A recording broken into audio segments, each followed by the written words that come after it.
Bab 58 Ustazah Kecil.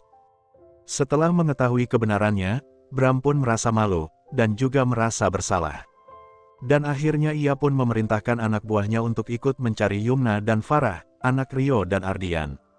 Namun bagi tak ditanggapi oleh Ardian dan Rio.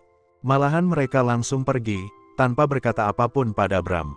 Karena pemikiran keduanya saat ini sedang tertuju pada anak-anaknya, yang saat ini belum juga ditemukan. Gambar guis. Apakah sudah ada tanda-tanda keberadaan mereka? Tanya Ardian, yang kini ia dan Rio, sudah bergabung kembali pada para sahabat-sahabatnya lagi. Belum tidak terdeteksi GPS yang ada di kalung anak lo. Apa GPS-nya sudah tidak berfungsi lagi ya? Balas Dimas, tanpa memandang Ardian, karena saat ini ia sedang fokus pada layar laptopnya. Masa sih? Coba lo periksa punya Farhan. Karena GPS milik Farhan dan Farah, sama kok Dim, ujar Ardian, tampak penasaran. Oke, gue periksa dulu, balas Dimas, yang kemudian ia pun mulai berkutik lagi pada tombol-tombol keyboard laptopnya dan tak berapa lama. Punya Farhan aktif kok kata Dimas, sambil menunjukkan sebuah titik di layar laptopnya. Iyakah? Tapi kenapa punya Farah nggak aktif ya? Tanya Ardian, terlihat bingung. Biasanya kalau bukan root pada sistemnya yang bermasalah. Kemungkinan besar GPS berada di luar jangkauan seperti ke luar negeri misalnya atau ke tempat yang memang sulit untuk mendeteksi keberadaan GPS tersebut, timpal Wira. Dan seketika Rio dan Ardian tersentak, tatkala mendengar kata luar negeri. Keluar negeri, kayaknya itu nggak mungkin deh. Soalnya kalau tidak salah, tadi anak buah Anton mengatakan, mereka tidak memiliki kendaraan. Ditambah lagi, daerah ini terbilang jauh dari jalan raya. Makanya kemungkinan besar, mereka masih ada di sekitar sini. Hanya saja mungkin saat ini mereka sedang bersembunyi, guys, timpal Rio juga, yang tadi sempat teringat oleh perkataan, salah satu anak buahnya Anton. Gue setuju apa yang dikatakan Brian. Pasti saat ini mereka sedang bersembunyi. Untuk itu mari kita menyisir kembali daerah ini. Dan periksa tempat-tempat yang agak sulit dijangkau. Di sini juga gue lihat, banyak semak-semak yang rimbun, periksa juga semuanya. Kalian mengerti? Ujar Ardian terdengar tegas. Mengerti bos, sahut para anak buah mereka secara serentak. Bagus, kalau begitu, sekarang laksanakanlah. Kita berpencar sekarang, kata Ardian lagi, dan akhirnya mereka pun mulai bergerak, untuk mencari keberadaan Yumna mau Farah. Sesuai yang diperintahkan oleh Ardian, mereka pun mulai menyisir daerah tersebut, bahkan mereka juga membabat habis setiap ada semak belukar, bahkan mereka juga tak segan-segan masuk ke sebuah rawa-rawa yang ada di sana. Begitu juga dengan Ardian berserta para sahabat-sahabatnya. Mereka terus menelusuri daerah tersebut. Hingga akhirnya, Rio mencurigai sesuatu, yang sedikit ganjil yang terlihat ditutupi oleh semak-semak yang begitu tinggi dan rimbun. Coba kita ke sana. Kok gue merasa ada sesuatu di balik semak-semak itu deh, ajar Rio, seraya jari telunjuknya mengarah ke semak-semak tersebut. Ardian pun langsung mengikuti arah jari telunjuknya Rio. Iya, ayo kalau begitu. Dim, pinjam pisau lo sini. Titah Ardian, dan Dimas pun langsung menyerahkan pisau miliknya pada Ardian. Nih balas Dimas dan langsung menyerah pisaunya pada Ardian. Dan setelah itu, mereka pun mulai mendekati tempat yang dicurigai oleh Rio. Sesampainya di sana, belum lagi mereka sempat memotong semak-semak itu, Rio dan Ardian malah saling berpandangan, karena keduanya seperti mendengar suara orang yang sedang berbisik-bisik. Lo mendengarnya juga tanya Rio, sedikit berbisik. Iya gue mendengarnya, sepertinya di balik semak-semak ini ada sebuah guanya, Bri, balas Ardian yang juga ikut berbisik. Apa kita terobos saja? Karena kemungkinan orang yang membawa anak-anak kita, bukan orang jahat. Karena buktinya mereka sudah mengkhianati Anton. Bisik Rio lagi. Oke kalau begitu. Tapi untuk berjaga-jaga saja. Lo panggillah yang lain untuk bersiap di sini ya Dim. Dan kalau dalam 1 jam kami tidak keluar juga, baru lo susul kami dengan yang lainnya. Lo paham kan Dim? Kata Ardian lagi pada Dimas. Paham ya sudah kalian berdua berhati-hatilah. Balas Dimas. Dan hanya dibalas acungan jempol oleh Rio dan Ardian. Setelah itu dengan perlahan mereka pun mulai memasuki gua tersebut. Namun baru saja mereka hendak melangkah semakin dalam tiba-tiba. "Buya! Dadi!" teriak kedua gadis kecil, secara bersamaan. Dan keduanya terlihat baru saja muncul dari kegelapan. Dan keduanya langsung berlari menghampiri Ardian dan Rio. "Yumna!" sentak Rio, dan dengan spontan ia pun merentangkan kedua tangannya. Tampak sekali ia begitu senang karena telah menemukan Yumna dan Farah. Begitu juga dengan Ardian. "Farah, sini nak," katanya yang terlihat ia juga merentangkan kedua tangannya. Dan kedua gadis kecil itu pun langsung memeluk Rio maupun Ardian. Namun langsung diangkat oleh sang ayah mereka. "Kenapa Dedi? Lama banget sih jemputnya. Umnah kan udah kelaparan tahu," protes si kecil Yumna, yang kini ia berada di gendongan sang ayahnya. "Maaf sayang, soalnya tadi ayah dan Om Dian juga kan sedikit kesulitan mencari kalian," balas Rio apa adanya. "Hehehe, iya juga ya, itu kan karena Om Ali sama Om Budi yang sembunyikan kami Dat. Soalnya tadi, kami mau ditembak sama om-om jahat itu Dat. Makanya kami bersembunyi di sini."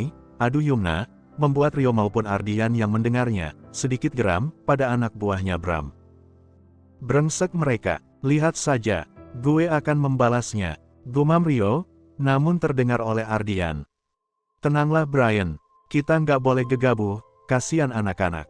Lagian anak-anak juga baik-baik saja kan. Oh ngomong-ngomong, mana kedua om yang menyelamatkan kalian?" tanya Ardian pada Farah. "Di sana Buyah. Mereka takut ditangkap polisi katanya. Soalnya pasti Buyah datang sama polisi kan?" balas Farah. "Tidak kok nak, Buyah tidak datang sama polisi. Jadi untuk kalian berdua keluarlah," kata Ardian, dengan suara yang terdengar sedikit keras agar bisa didengar oleh Ali dan Budi.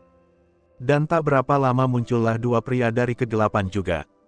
"Ampun Pak, kami tidak melakukan apa-apa kok, sama anak-anak Bapak," ujar Budi dengan suara sedikit bergetar. "Kami tahu, untuk itu kami ucapkan terima kasih atas kebaikan Anda berdua," kata Ardian lagi.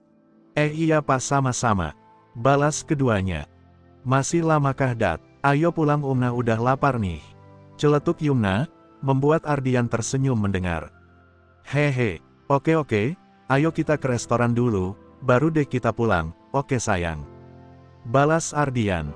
"Oke Om." "Oke Buyah," balas mereka secara bersamaan. Sesuai yang dikatakan Ardian, sebelum mereka pulang, Ardian mengajak para anak buahnya sehingga ke restoran. Selain ingin memenuhi keinginan anaknya dan anak Rio, ia juga ingin mentraktir mereka semua, termasuk Ali dan Budi yang ikut serta dengan mereka. Sehingga satu restoran dipenuhi dengan para sahabat berserta anak-anak buahnya. Bahkan restoran jadi riuh karena celoteh anak-anak buahnya. Namun ketika makan telah sampai di meja mereka masing-masing, suasana restoran pun berubah menjadi hening. Dan Ardian pun mengambil kesempatan itu untuk bicara dengan Ali dan Budi. "Nama kalian Ali dan Budi kan?" tanya Ardian, yang kebetulan ia memang sengaja berada di satu meja dengan Rio, Yumna, Farah, Ali, dan Budi. "Benar Pak," jawab Ali dan Budi secara bersamaan. "Baiklah Ali, Budi, saya maupun sahabat saya Brian, ingin mengucapkan terima kasih, karena kalian sudah melindungi anak-anak kami. Dan ini untuk kalian, sebagai ucapan terima kasih, kami, terimalah," ucap Ardian, sembari ia menyodorkan sebuah amplop coklat yang terlihat isinya lumayan tebal, ke hadapan Ali dan Budi. Melihat hal itu, Ali dan Budi pun saling berpandangan, lalu Ali pun kembali menatap Ardian seraya berkata, "Maaf Pak, kami tulus menolong anak-anak Bapak berdua. Karena berkat anak-anak Bapak, kami menjadi sadar kalau perbuatan kami selama ini sangatlah salah. Untuk itu kami tidak bisa menerima ini," balasnya, sembari ia mendorong kembali amplop coklat tersebut ke hadapannya Ardian. Mendengar perkataan Ali, Ardian pun tersenyum, ada perasaan bangga terhadap putrinya, karena telah menjadi asbabnya bagi kedua penjahat tersebut sadar atas perbuatannya yang salah selama ini. Namun ia tak mau menjadi ria karena hal itu. Dan hanya rasa syukur yang ia tampakkan di raut wajahnya. "Alhamdulillah, saya senang mendengarnya. Semoga setelah ini kalian akan selalu berada di jalan yang diridai Allah," ucap Ardian, dan dengan serentak mereka pun membalasnya dengan kata, amin. Terima kasih Pak, atas doanya, ucap Ali lagi. Sama-sama, tapi kalian janganlah menolak ini, karena kalau kalian menolaknya, itu sama saja kalian menolak rezeki dari Allah. Karena ini kan datangnya dari Allah, yang telah dititipkan pada kami. Jadi terimalah insya Allah barokah kok, ujar Ardian lagi, seraya ia kembali mendorong amplop coklat yang tadi. Mendengar perkataan Ardian, membuat Ali maupun Budi tak berani menolaknya dan akhirnya mau tak mau mereka pun menerima amplop coklat tersebut. Karena Bapak telah berkata seperti itu, kami pun tak berani menolaknya lagi Pak. Dan kami mengucapkan terima kasih banyak Pak, atas rezekinya. Semoga Allah melimpahkan rezekinya pada Bapak berdua, ucap Ali dengan tulus. Amin, balas Rio dan Ardian secara serentak. Sama-sama, ucap Ardian lagi, oh iya, setelah ini apa rencana kalian? Tanyanya lagi pada Ali dan Budi. Mendengar pertanyaan Ardian, Ali dan Budi pun kembali bertatapan. Nampak keduanya terlihat bingung, karena memang keduanya belum memiliki rencana apapun. Kami belum tahu Pak. Kemungkinan kami akan pulang kampung saja, Pak. Karena takutnya, anak buahnya Pak Bram masih mencari kami. Jadi untuk menghindarinya lebih baik kami, kembali kampung saja Pak, ujar Ali. Tahu betul tabiat mantan bosnya itu, yang amat membenci pengkhianatan. Sehingga ia tak segan-segan menghabiskan nyawa seorang pengkhianat, tanpa belas kasih sedikitpun. Kalian sudah memiliki keluarga? Tanya Rio, yang akhirnya buka suara setelah melihat wajah Ali yang tersirat ada rasa ketakutan yang hanya sekilas saja. Punya Pak, saya memiliki seorang istri dan juga 3 orang anak, dan saya juga tulang punggung untuk orang tua saya Pak, balas Ali apa adanya. Kalau kamu? Tanya Rio lagi pada Budi. Saya belum berkeluarga Pak, karena saya masih menanggung biaya adik-adik saya Pak. Karena ayah saya saat ini sudah tidak bisa apa-apa lagi, beliau kena stroke. Makanya saya yang harus menghidupi keluarga saya Pak, balas Budi, dengan wajah yang sekilas ada kesedihan. Namun ia terlihat berusaha tampak tegar. Hati Ardian langsung tersentuh, setelah mendengar perkataan Ali dan Budi. Dan ia pun langsung menatap wajah Rio, seperti ingin meminta persetujuan darinya. Rio, yang sepertinya paham dengan tatapan Ardian, ia pun mengedipkan kedua matanya dengan sekejap. Tanda ia menyetujui apapun rencana Ardian. Setelah mendapatkan jawaban dari sahabatnya itu, pandangan Ardian kembali mengarah ke Ali dan Budi. Begini saja Ali, Budi. Karena mengingat peristiwa kemarin, kami jadi berencana ingin memperkerjakan kalian sebagai bodyguard anak-anak kami saat di sekolah. Untuk itu apakah kalian bersedia menjadi bodyguard anak-anak kami? Tanya Ardian. Dan dengan spontan wajah keduanya langsung sumringah setelah mendengar perkataan Ardian. Bersedia Pak, kami sangat bersedia sekali Pak. Insya Allah kami juga akan menjaga mereka. Ujar Ali dengan tatapan yang begitu senang mengarah ke Yumna maupun Farah, yang terlihat masih asyik memakan makanannya. Alhamdulillah, syukurlah kalau kalian bersedia. Tapi Ali, Budi, anak-anak kami, bukan hanya mereka berdua saja. Karena mereka memiliki saudara kembar juga di sekolah tersebut. Seperti putriku Farah, memiliki saudara kembar laki-laki, yang bernama Farhan. Sedangkan Yumna, memiliki 3 saudara kembar lagi. Karena anak Pak Rio kembar 4, jelas Ardian membuat Ali dan Budi sedikit kaget mendengarnya. Karena artinya mereka harus menjaga 6 orang anak. Kami mengerti maksudnya Pak, berarti kami harus menjaga 6 orang anak kan Pak? 2 anaknya Pak Ardian dan 4 anaknya Pak Rio. Benarkan Pak? Tanya Budi lagi untuk memastikannya. Enak saja hanya 6 anak. Lalu anak kami mau kalian kemanain? Celetuk Dimas, yang kebetulan mejanya bersebelahan dengan mejanya Ardian. Sehingga pembicaraan mereka tadi amat terdengar oleh Dimas, Andi, Dika, dan Wira, yang satu meja dengan Dimas. Mendengar celetukan Dimas membuat Ali maupun Budi tampak bingung. Lalu emangnya berapa Pak, yang harus kami jaga? Tanya Budi dengan tampang polosnya. Dengar ya baik-baik dan dihitung juga oke. Anak Ardian 2, anak Rio 4, anak gue 1, anak Andi 1, anak Dika 1, anak Wira 3. Nah itulah anak yang harus kalian jaga saat di sekolah. Jelas Dimas, pada Ali dan Budi, yang terlihat keduanya sambil menghitung saat mendengar penjelasan dari Dimas. Dan tampak juga keduanya terlihat sedikit terkejut setelah tahu hasilnya. 12 anak dong yang harus kami jaga, sentak Budi. Ya begitu deh, balas Dimas, sambil mengedipkan matanya. Membuat Ali maupun Budi langsung terpelongo. Keesokan harinya di sekolah bintang. Sesuai dengan kesepakatan akhirnya, Ali dan Budi menyanggupi menjadi bodyguard anak-anak dari 6 sekawan. Pada awalnya, mereka sedikit keberatan karena mereka berpikir, yang namanya anak-anak pasti akan miliki sifat nakal. Namun ketika Yumna dan Farah memberikan mereka semangat akhirnya, mereka pun menyanggupinya, dan hari ini adalah hari pertama mereka bertugas menjadi bodyguard anak-anak 6 sekawan. Om, Ali, Om Budi, kenapa pada tegang begitu sih, lihatin kaminya. Tanya Yumna, ketika mereka berada di taman sekolah, di jam istirahat sekolah bintang. Kelihatan ya non. Iya sih kami lagi tegang, karena takut nggak amanah, non.